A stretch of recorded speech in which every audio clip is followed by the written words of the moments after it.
Hello friends, welcome back once again. Friends, आज की class में हम लोग डिस्कस करने वाले हैं पास्ट कंटिन्यूअस की। अब पास्ट कंटिन्यूअस मतलब पास्ट कंटिन्यूअस टेंस की बात नहीं कर रहे हम लोग बात कर रहे हैं वॉइस चेंजेस की। और वॉइस चेंजेस में हम लोग आज वॉइस चेंज देखेंगे किसकी? पास्ट कंटिन्यूअस की वॉइस चेंजेस की। अब जरा गौर कीजिए कि पास्ट कंटिन्यूअस तो आपको पता है कि पास्ट कंटिन्यूअस का मतलब ऐसा कोई वर्ड जो पास्ट में कंटिन्यू रहा हो, उनके साथ अगर वॉइस चेंजेस की बात की जाए तो किस फॉर्म में चेंज हम कर सकते हैं। ठीक है, तो जो रेगुलेशन है वो चेंज नहीं होगा, इनके लिए भी सेम ही रहेगा। लेकिन बात ये आती है कि कभी भी अगर बना रहे हैं आप टेंस, सॉरी वॉइस चेंज कर रहे हैं, तो आपको याद रखना चाहिए कि सेंटेंस के अंदर किन चीजों की हमें ध्यान रखनी है, जिनकी चर्चा हमने लास्ट क्लास में आपसे की थी कि आपको सेंटेंस कभी भी देखते देखते सीधा वॉइस चेंज की तरफ नहीं चले जाना है। हमें उनमें कुछ मूल चीजें देखनी है कि इसके अंदर क्या है, कि हम मालूम करेंगे कि यह इनका वॉइस चेंज किया जा सकता है। अगर चेंज किया जा सकता है तो कैसे कर सकते हैं, कौन सा सेंटेंस है, इन सभी चीजों को हमें ध्यान रखना पड़ेगा। ठीक है, तो बात करते हैं पास्ट कंटिन्यूअस की। तो पास्ट कंटिन्यूअस की सेंटेंस आपको देखते हुए पहचान में कैसे आएगी वो समझिए जरा सा। ठीक है, जैसे मान लीजिए एग्जाम्पल में है Rakesh was playing cricket with you। अब जरा गौर कीजिए सेंटेंस में, तो ये सेंटेंस आपको दिख रहा है कि वाज वेयर है, यानी कि वाज वेयर अवेलेबल है। उसके साथ वर्ब वन के साथ आईएनजी भी लगा है, सब्जेक्ट भी अवेलेबल है। तो सेंटेंस सीधे शब्दों में देखकर आपको लग रहा है कि सेंटेंस किसका होगा? पास्ट का कंटिन्यूअस फॉर्म होगा। पास्ट का कौन सा फॉर्म होगा? कंटिन्यूअस का फॉर्म होगा। अब बात यह आती है कि पास्ट कंटिन्यूअस पढ़ लिए जानते हैं हम, और पास्ट कंटिन्यूअस के अकॉर्डिंग हमें क्या करना पड़ेगा? टेंस का इस्तेमाल, सॉरी वॉइस चेंजेस का इस्तेमाल करना पड़ेगा। तो वॉइस चेंजेस के लिए आपको सिंपल सी बातें है कि पहले हमें ऑब्जेक्ट ढूंढना पड़ता है। यहाँ पे क्रिकेट भी है और यू भी है। ठीक है, तो यहाँ पे हम किससे लेकर बना ले? यू से लेकर बना ले या क्रिकेट से लेकर बना ले, सस्पिशन इसी में रहता है। तो यहाँ पे आपका मेन ऑब्जेक्ट देखेंगे तो प्लेइंग, प्लेइंग का प्रभाव मेन किस पे पड़ रहा है? क्रिकेट पे पड़ रहा है। ठीक है, तो जिसका जिस पे प्रभाव पड़ेगा, यानी कि वर्ब का प्रभाव जिस वर्ड पे पड़ेगा, जिस स्पेशल वर्ड्स पे पड़ता है प्रभाव, उसे हम लोग क्या कहते हैं? उसे हम लोग कहते हैं ऑब्जेक्ट। अर्थात क्रिकेट यहाँ पे क्या हो गया? क्रिकेट हमारा ऑब्जेक्ट हो गया। क्रिकेट क्या हो गया? हमारा ऑब्जेक्ट हो गया। अब क्या हो गया कि क्रिकेट ऑब्जेक्ट हो गया, तो इसके बाद हम बनाएंगे कैसे? तो वाच वर्ड में से एक यूज करेंगे। तो क्रिकेट बताइए, यह सिंगुलर फॉर्म में यूज होगा या फिर यह प्लुरल में यूज होगा? तो सीधी सी बात है, क्रिकेट आपका क्या एक गेम है, तो हमेशा सिंगुलर में रहेगा। तो इसके साथ क्या लगा लीजिएगा? आप वाज का इस्तेमाल कर लीजिएगा। अब बात आती है कि इसके बाद हेल्पिंग वर्ब और क्या लगेगा, लेकिन ये तो हमें पता है कि इसका वर्ब थर्ड लगाना हमें, तो प्लेड लगा देंगे हम, प्लेड। ठीक है, उसके बाद क्या? बाई के साथ जो सब्जेक्ट है उसका ऑब्जेक्ट बाई राकेश। ठीक है, और लास्ट में विद यू जो है आपका अदर वर्ड, उससे हम जोड़ देंगे। ठीक है, इसमें जो खाली स्थान हमने छोड़ा है, इसमें हम लोग को भरना क्या है? तो हमने भर दिया बींग। क्या भर दिया? बींग भर दिया। तो आप सोच रहे होंगे कि भाई बींग हमने क्यों भर दिया, तो फिर इसका रूल क्या होगा, स्ट्रक्चर क्या होगा? क्योंकि पास्ट कंटिन्यूअस की वॉइस चेंज करने की कुछ ना कुछ तो स्ट्रक्चर रहा होगा। तो बात करते हैं जरा सा इसकी स्ट्रक्चर्स की। तो स्ट्रक्चर की अगर बात कीजिएगा तो पहले सब्जेक्ट, सब्जेक्ट कहां से लाएंगे आप? तो जो पहले ऑब्जेक्ट दिया होगा एक्टिव वॉइस की, उसकी ऑब्जेक्ट को हम क्या किस में कन्वर्ट कर देंगे? सब्जेक्ट में। उसके बाद क्या इस्तेमाल करना है आपको? वाज या वर्ड, इन दोनों में से एक। इसके साथ क्या इस्तेमाल करना है आपको? तो बींग इस्तेमाल करना है, बींग लेना है। और बींग के साथ क्या कीजिएगा आप? बींग के साथ वर्ब का फॉर्म इस्तेमाल करना है। वो वर्ब कौन सा होगा? हमेशा ध्यान रखिएगा, पैसिव वॉइस जब भी बनाएंगे तो वर्ब का कौन सा फॉर्म इस्तेमाल होगा? वर्ब का तीसरा फॉर्म, अर्थात कि वर्ब का थर्ड फॉर्म इस्तेमाल होगा। और प्लस में आपका बाई का इस्तेमाल करेंगे, और बाई के साथ सब्जेक्ट को ऑब्जेक्ट के फॉर्म में कन्वर्ट कर देंगे। इस नियम के आधार पे बन जाएगा। अगर ये नियम हमें पता है तो एक सेंटेंस और ट्राई करके हम लोग देख लेते हैं क्या यह बन जाएगा सभी से सभी सारे सेंटेंस। जरा सेंटेंस एक देखिएगा एक बार।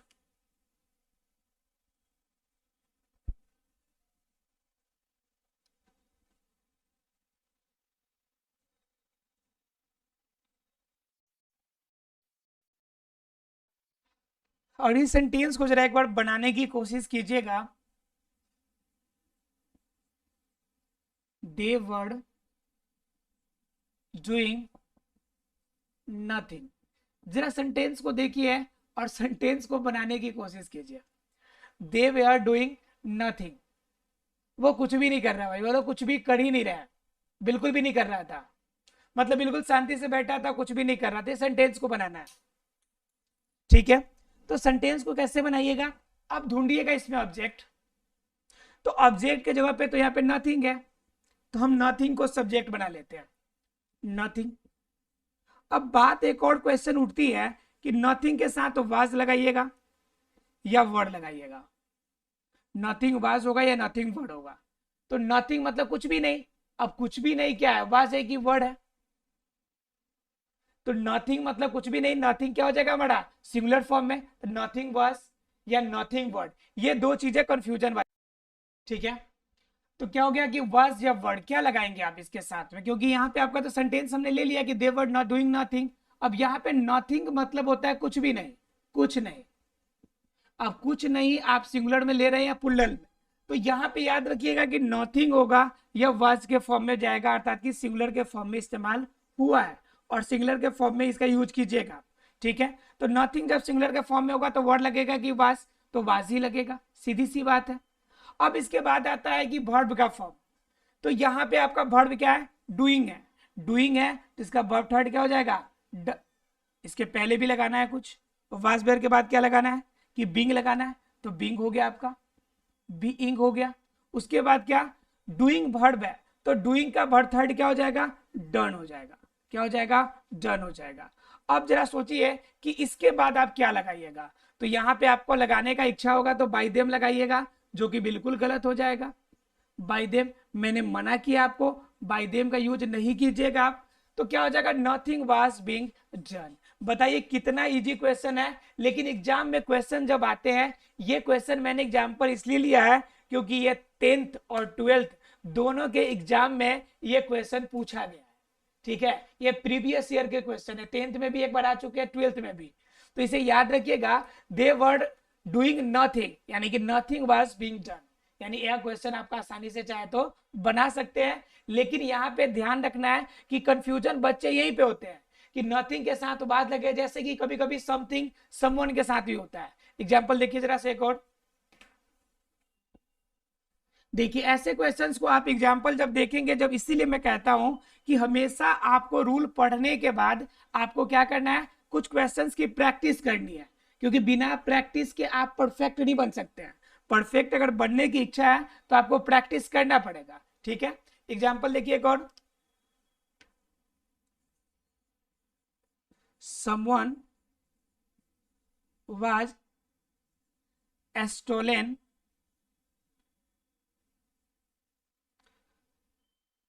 someone was buying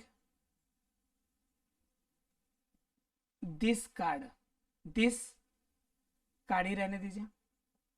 अब जरा गौर कीजिए, सेंटेंस में someone यहाँ पे दिया हुआ है, ठीक है, वाज बाइंग दिस कार्ड। अब यहाँ पे करना है हमको सब्जेक्ट के ऑब्जेक्ट, तो कार्ड ऑब्जेक्ट नहीं है आपका, दिस कार्ड पूरा जो है आपका पूरा ऑब्जेक्ट के फॉर्म में है, तो यहाँ पे सब्जेक्ट के फॉर्म में दिस कार्ड इस्तेमाल कर लीजिएगा, दिस कार्ड, ये सब्जेक्ट हो गया। अब इसके साथ कह रहा है वाज या वर्ड लगाइएगा, तो दिस कार्ड के साथ क्या लगाइएगा आप, वाज लगाइएगा, और बाइंग का वर्ड थर्ड क्या हो जाएगा, बॉट हो जाएगा। क्या हो जाएगा, बॉट हो जाएगा। क्लियर। अब इसके बाद यहाँ पे बात आती है कि बाई समवन, बाई समवन, तो मैंने बताया था कि बाई समवन, बाई नथिंग, ठीक है, बाई एनीथिंग, ठीक है, by them, by us, generally ऐसे एग्जांपल्स जितने भी होंगे उसका यूज आप नहीं कीजिएगा। तो क्या हो जाएगा, दिस कार वाज बॉट, ठीक है, यानी कि ये कार जो है खरीदी गई है, खरीदी गई थी, है भी नहीं, यह कार खरीदी गई थी। तो यह सेंटेंस आप आसानी से चाहे तो बना सकते हैं। क्लियर है आप लोग को? अर्थात पास्ट कंटिन्यूअस में मेन चीज आपको ध्यान रखनी है कि सेंटेंस कैसा है। उसके बाद सेंटेंस के बाद आपको सब्जेक्ट पहचानना पड़ेगा कि उसके साथ आपको वर्ब यानी हेल्पिंग वर्ब क्या लेना है। एग्जाम में क्वेश्चन, हालांकि सब्जेक्ट वर्ब एग्रीमेंट एक ऐसा चैप्टर है जो पढ़ाएंगे तो उसमें क्लियर कर देंगे हम आपको कि किसके साथ कौन सा वर्ब। जैसे एस टू एस, जनरली आपका रूल होता है S to S, P to P, मतलब क्या कि एस एस पी पी, मतलब क्या singular subject singular verb, plural subject plural verb, ऐसे इस्तेमाल किए जाते हैं। लेकिन बहुत बार ऐसे समझ में नहीं आता है कि आपका कब सिंगुलर वर्ब है और कब आपका प्लुरल वर्ब। जैसे देखिए न्यूज पेपर्स, चाहे news, news was publishing in press, news was publishing in press.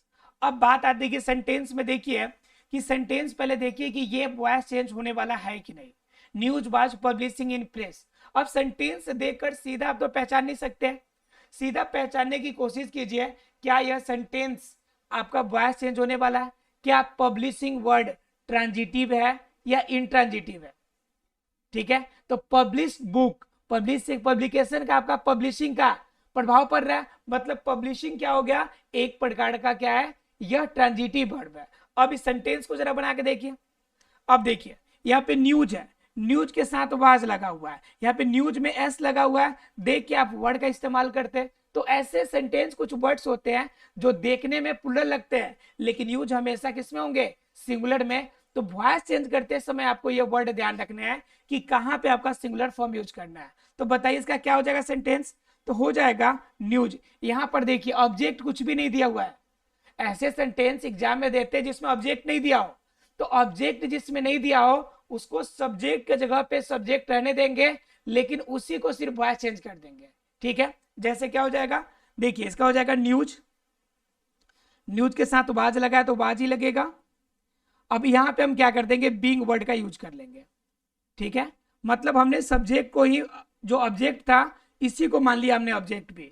तो न्यूज वाज बीइंग, पब्लिशिंग जो था यह वर्ब 4 है लेकिन इसमें तो हमेशा वर्ब 3 लगता है, तो यहां पे लगा देंगे हम पब्लिश्ड, क्या लगा देंगे, पब्लिश्ड।